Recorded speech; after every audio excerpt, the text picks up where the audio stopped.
اور ایک حدیث میں جناب نبی کریم صلی اللہ علیہ وسلم نے فرمایا، اللہ فرماتے ہیں انفق علیک، تو خرچ کر میرے راستے میں، میں خود خدا تیرے اوپر خرچ کروں گا، میں خود خدا تیرے اوپر خرچ کروں گا۔ اللہ تبارک و تعالیٰ فرمایا خرچ کیا جائے گا۔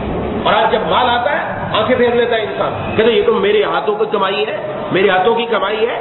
جناب نبی کریم صلی اللہ علیہ وسلم نے یہ بھی بیان فرمایا، 3 آدمیوں کا قصہ بیان کیا۔ 3 آدمی تھے، ایک آدمی اقرع گنجا تھا، سر پہ بال نہیں تھے، ایک آدمی ابرص برس کا مزید، یہ سفید سفید داغ جسم پر لگ جاتے ہیں، اور ایک آدمی اندھا تھا۔ 3 آدمیوں کا قصہ بیان کیا۔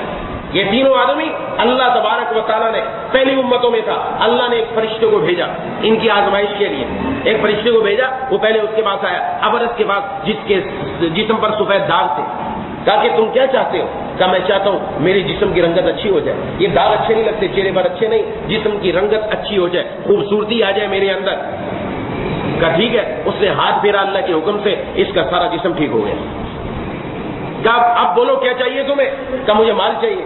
کون سا مال چاہیے؟ جو اس نے کہا، گائیوں کا کہا یا اس نے اونٹوں کا کہا یہ مال اللہ تعالیٰ کی طرف سے تمہیں دے دیا گیا، وہ مال بھی اس کے پاس جمع ہو گیا۔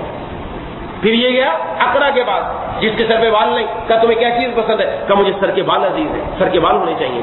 ہاتھ پھیرا سر پر، اللہ کے حکم سے بال آ گئے۔ پوچھا تمہیں کیا چاہیے؟ کہا مال چاہیے۔ کون سا؟ یہ مال، وہ دیا اس کو۔ نابینے کے پاس گیا کہ تمہیں کیا پسند ہے؟ کہا مجھے بینائی پسند ہے۔ آنکھوں پر ہاتھ پھیرا، اللہ کے حکم سے بینائی آ گئی۔ یہ نعمتیں مل رہی، نعمتیں مل گئی۔ اس سے پوچھا تجھے کیا چاہیے؟ اس نے کہا بکریاں چاہیے، بکریاں دی اس کو اللہ کے حکم سے، بکریوں کا ریوڑ مل گیا۔ اب انہوں نے اس کے اندر تجارت کی، خوب مال بڑھ گیا۔ اونٹ والے کے پاس اونٹوں کی کثرت، گائے والے کے پاس گایوں کی کثرت، بکری والے کے پاس بکریوں کی کثرت ہو گئی۔ اب اللہ نے امتحان لینے کے لیے دوبارہ اس فرشتے کو بھیجا۔ یہ ایک غریب اور مسکین صورت میں آیا، سب سے پہلے اس کے پاس آیا جس نے ابرص کے پاس، جس کے جسم پر سفید داغ تھے۔ کہا کہ میں ایک مسکین آدمی ہوں، راستہ بھٹک گیا ہوں، مسافر ہوں، کچھ نہیں ہے میرے پاس، میں تمہیں اس اللہ کا واسطہ دیتا ہوں جس نے تیرے جسم سے یہ سفید داغ ختم کر دی، اس کا واسطہ دیتا ہوں، تو اس کے نام سے مجھے کچھ دے دے، مجھے کچھ دے دے۔ مجھے چل چل تجھے کیا دے دوں؟ یہ تو میرے آبا و اجداد کی کمائی ہے، آبا و اجداد نے کمایا میرے، یہ ایسے دے دوں تجھے؟ اس نے کہا ایسا نہیں۔ کہا نہیں ایسا ہی ہے۔ کہا اگر تو جھوٹ بولتا ہے اللہ تمہیں ویسا ہی کر دے جیسا تو تھا۔ پھر گیا اس کے بعد گنجے کے بعد جس کے بال آ چکے، اس کو بھی یہی جا کر بات کی کہ میں مسکین ہوں، راستہ بھول گیا ہوں، اور جو اللہ تعالیٰ اس اللہ تبارک و تعالیٰ کے نام پر جس نے تیرے سر پر بال اگا دیے اور تجھے مال دیا، مجھے کچھ دے دو۔ اس نے کہا تمہیں کیسے دے دے؟ یہ ہمارا آبا و اجداد کا ہمارا کمایا ہوا مال ہے، نسل در نسل چلا آ رہا ہے۔ اس نے کہا اگر تو جھوٹ بولتا ہے اللہ ویسا ہی کر دے جیسا تو تھا، جیسا تو تھا۔